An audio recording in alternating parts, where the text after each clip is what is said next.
In this video presentation, we will discuss the normal distribution. Before that, we have to remember the following properties. First, your measure of central tendency, that is the mean, median, and mode, are all equal. The curve is symmetric at the center, around the mean, or your population mean mu. Since the curve is symmetric, exactly half of the values are to the left of the center, and exactly half of the values are to the right. It extends on both directions toward infinity. Lastly, the total area under the curve is equal to 1. So here is the visual representation of the normal distribution or the bell-shaped curve. So if you're asked, given that the mean is 100 and standard deviation is 20, how many standard deviations is 140 away from the mean? So to answer this question, you have to subtract the 140 data from your mean, that is 100, then divide it by the standard deviation. So the answer is 2, or there are 2 standard deviation, that is 140 away from the mean. So if you're asked the same example, whereas the mean is 100 and standard deviation is 20, how many standard deviation is 160 away from the mean? So that is equivalent to 160 minus 100 divided by 20, that is 3. Or 160 is 3 standard deviation away from the mean. So what if your data is 50? So how many standard deviation is 50 away from 100? So that will give you 50 minus 100 divided by 20 is equal to negative 2.5. So these values is what we call the z-score, whereas you have the data minus the mean over the standard deviation. So for the z-score, it is positive if your data is above the mean, and it is negative if it is below the mean.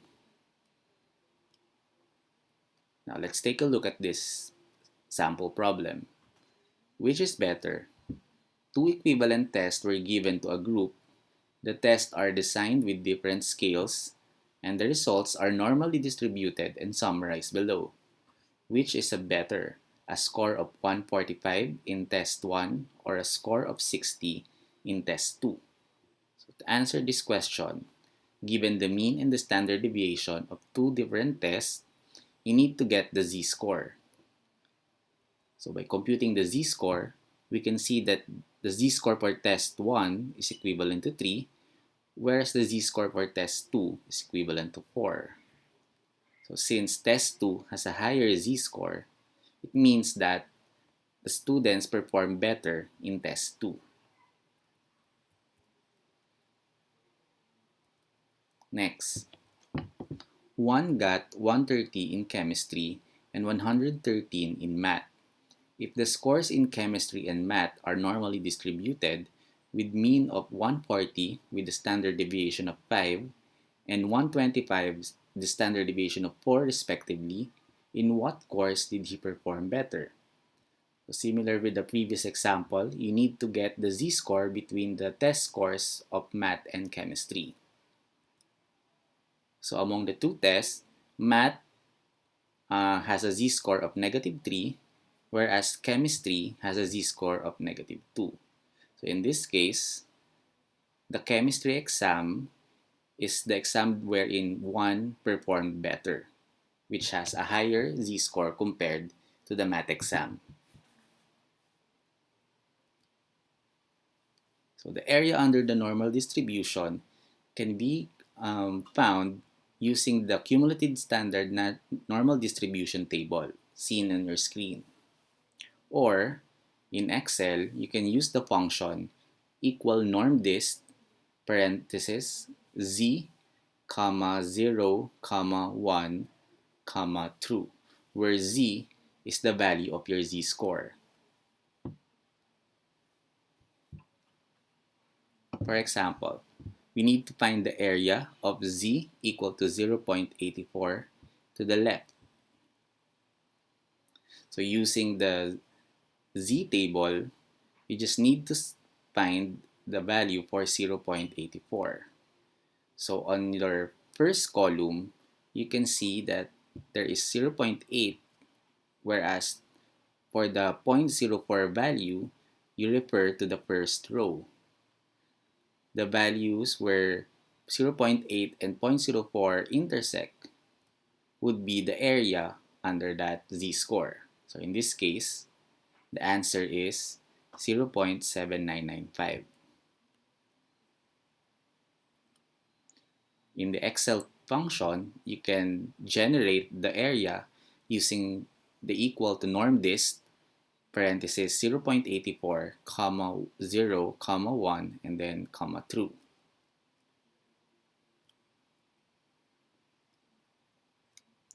Next, find the area of z equal to negative 1.22 to the left.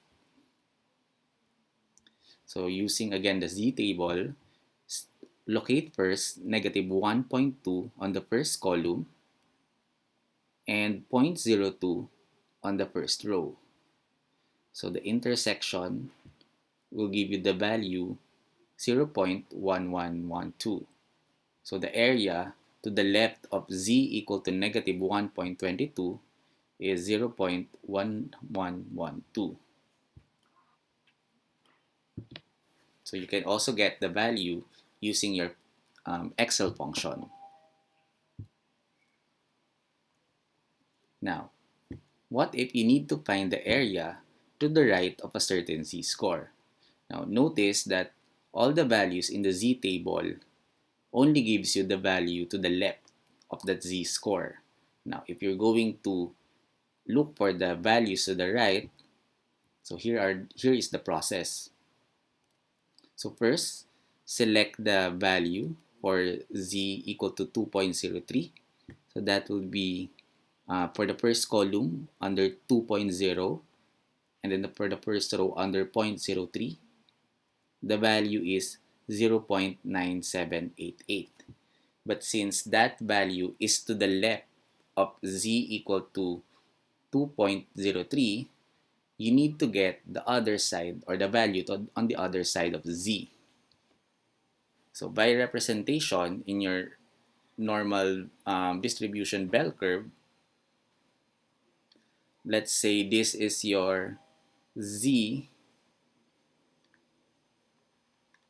equal to 2.03, the value of 0.9788 is this value or this area. So what you need to get is this. So the unshaded region on the right side of your z-score. So to get that, remember that in the properties of your normal distribution, the entire area under the curve is equivalent to 1. So if this part is already 0.9788, you just need to subtract that value from 1. So the answer, or for the area of z equal to 2.03 to the right, is equivalent to 0.0212.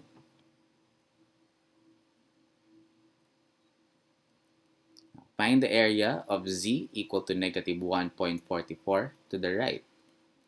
So same with the previous example. So first, get the value or the area to the left of z, that is negative 1.4 in the first column and 0.04 in the first row. So that will give you 0.0749, but that is the area to the left of z. So to get the area to the right of z, you need to subtract that value from 1. So the answer is 0.9251.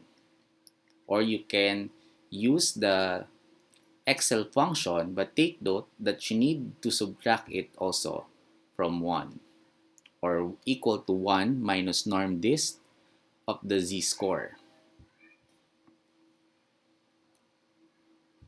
Next, find the area between z is equal to 0.56 and z equal to 1.8. So if we're going to represent that in terms of our bell curve, so let's say this is 0.56 and this is where your z equal to 1.8, you're looking for this area. So what you need to do is to get the area for both z-score first. So that is 0.56, that is equal to 0.7123, whereas for z equal to 1.8, that is 9641. So for you to get this area, so your 0.56 z-score has this area, whereas the z equal to 1.8 has the entire area to the left of that z-score. So to get the in-between area, you just need to subtract the probability of, or the area value of both z-scores. So that will give you 0.2518. You can also use the Excel function using these functions by subtracting both the norm disk.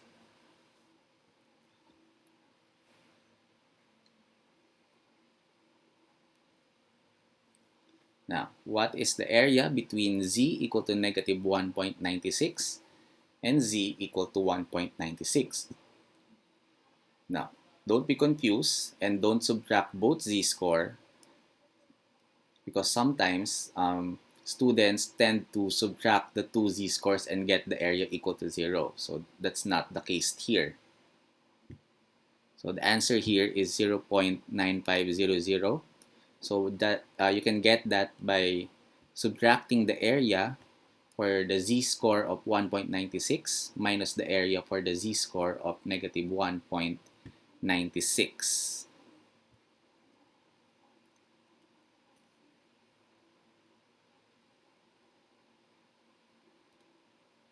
Next, in this example, you need to find the z-score that correspond to this area, which is 0.3594. But take note here, the probability notation is on a less than symbol. So meaning the area or this area is to the left of the z-score. So since this is to the left, you can easily locate this in your z table. So checking the values where you can get the 0.3594. So you can select that from the z-score of negative 0.3 with a decimal of 0.06. So the z-score for the area 0.3594 is negative 0.36. You can find that value using your Excel using this function, the equal to norm INV parenthesis your area comma 0 comma 1.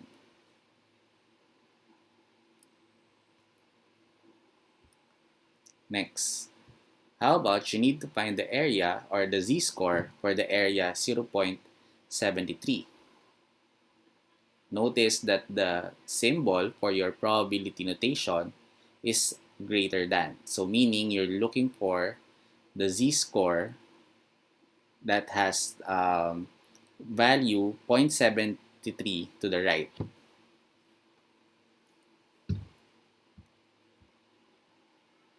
Now, looking for 0.73 in your z table.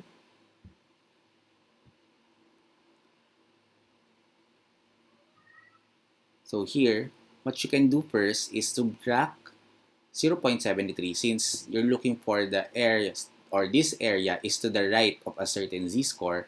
You can subtract first 0.73 from 1. So that value is equivalent to 0.2709. Now, 0.2709, when you locate to your z-table, will give you a z-score equivalent to negative 0.61.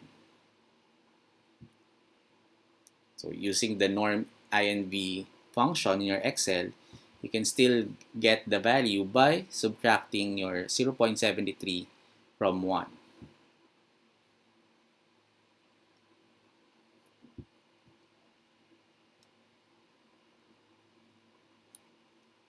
Next, find z or the z-score such that z1 and z2 is equivalent to 0.9.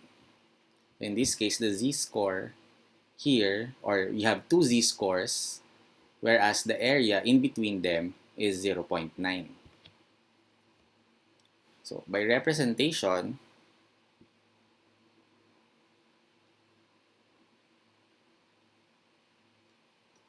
you have z1 and z2. Your 0.9 area is this region.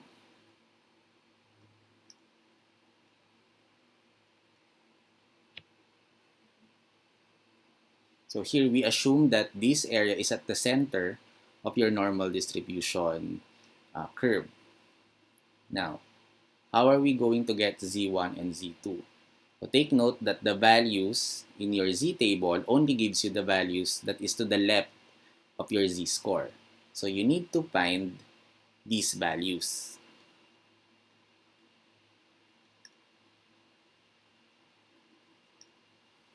Now notice that the entire curve will give you an area equal to 1, and this portion is already 0.9. So what you can do is to subtract 0.9 from 1.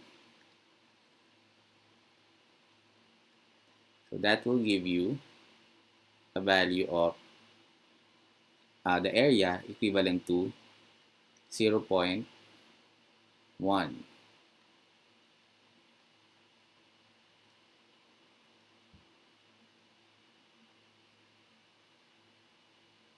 Now, since you have two unshaded region on both sides of your normal curve, and you have that the total of those unshaded region is 0.1, you can easily divide it by 2.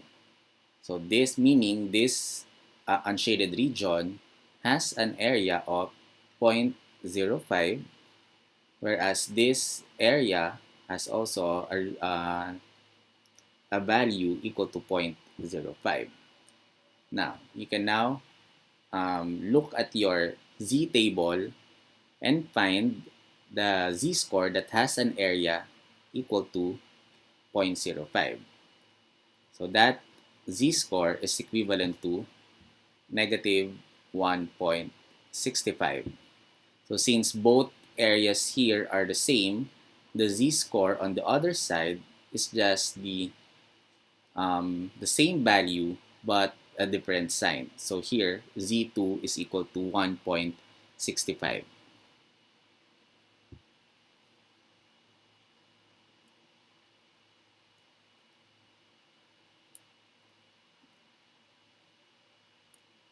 Now let's apply our normal distribution knowledge, our area under the curve, by in a word problem. So suppose that the weights of a babies are normally distributed with the mean weight of 3.3 kilogram and standard deviation of 0.6 kilogram. What is the probability that a randomly selected baby has birth weight of, letter A, less than 3 kilogram? So here, what you can do is to first get your z-score.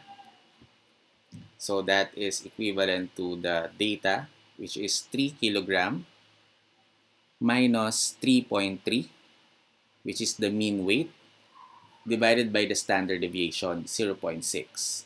So the z-score for that is negative 0.5.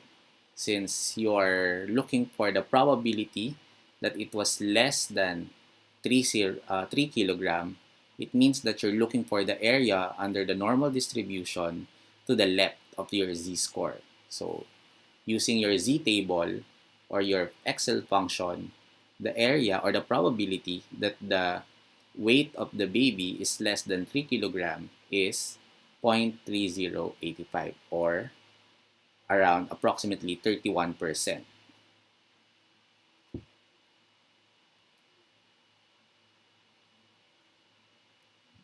Next, how about if you have the same given, the mean weight of 3.3 kilogram with standard deviation of 0.6 kilogram, what is the probability that the baby selected at random has a birth weight of more than 4.2 kilogram? So the same step, you need to get your z-score first. That is equivalent to 1.5. And since you are looking for more than, or the probability of more than 4.2 kilograms, that is the area to the right of your z-score.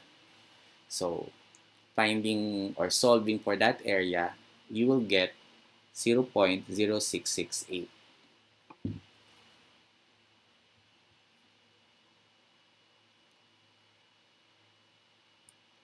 Next, what if you need to randomly select a baby and you're asked the probability that the birth weight is in between 2.85 and 3.9 kilogram? So here, you need to solve first for the z-scores of the following weight, that is 2.85 and 3.9. Then find the area to the left of those z-scores and then subtract it after or get the difference. So that will be, so the z-score for 2.85 weight is equivalent to negative 0.75, whereas the z-score for 3.9 kilogram is 1. Looking for the values of each z-score in the z-table and then subtracting it afterwards, you will get the result of 0.6147. So the probability that the newborn or the weight of the newborn in between these two weight is around 61%.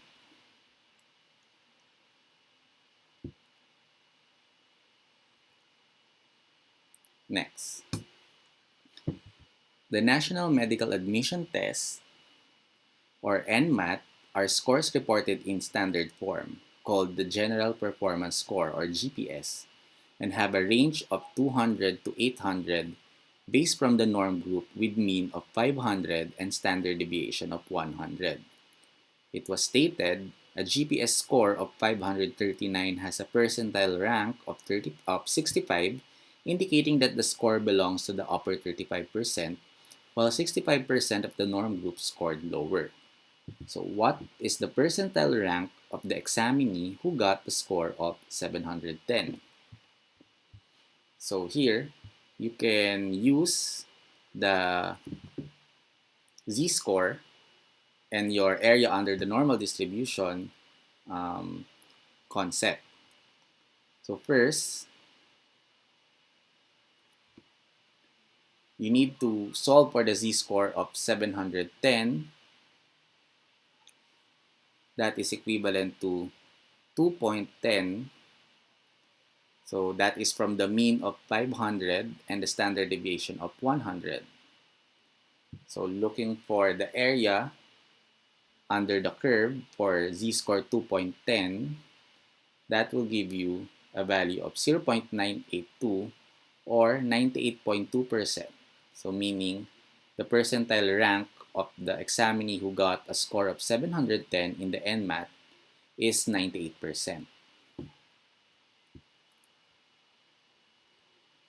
Now, if the percentile of the examinee is 97%, what is his GPS? So in this case, you need to solve for the score given that the percentile rank is 97%. So to solve this problem, you need to look for the z-score corresponding to the area 0.97. Now, once you get the z-score for 0.97, you can now solve for the value of your score. So to solve for that, remember that your z-score is given by the data minus the mean divided by the standard deviation. So to solve for x, which is your data or your score, so manipulate your equation. So that will give you the z-score times the standard deviation plus the mean that is equal to your data or your score. So that value will give you 688.08, or the score of the examinee should be around 688 for him to be at 97% percentile.